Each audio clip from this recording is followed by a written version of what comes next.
What they've asked me to do today is find the factors of a number. An old teacher that I had a long time ago said, always remember factors few, multiples many. So keep those two terms straight. When we're finding the factors of a number, we're finding all the numbers that we can multiply in or that we can divide our target number, which in this case is 38. We can divide 38 evenly by. We always start out with 1 and the number, and then you start working through the divisibility rules. I know that 2 is going to go into 38, and it's going to go 19 times. 3 times 12 is 36, and 3 times 13 is 39, so 3 doesn't work.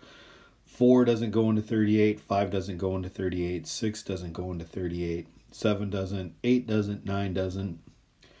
So what you're going to do is you could run through all the factors until you get to 19, but we have it here. It's just these 4. You go until they repeat. At 19, they would repeat. We'd get to 19 and 2 again.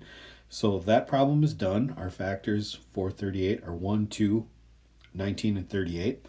We'll pause the video and we'll do a second example. Here we are with 1 and 80. So we're going to start out with,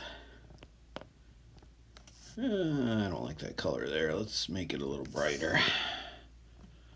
We could have a lot of factors for this one, so hopefully I'll get them all to fit.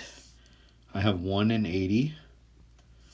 2 is going to go into this number 40 times. 2 times 40 is 80. 4 will go into it. 4 times 20 is 80.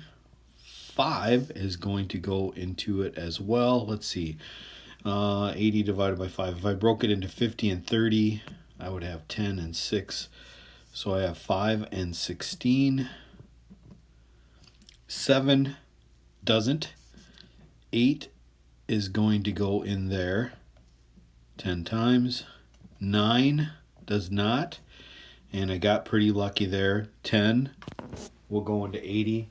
And we only list it once. So our factors are now repeating now. We have found all the factors of 80. Watch this video again as many times as it takes to get that concept of finding the factors of a number.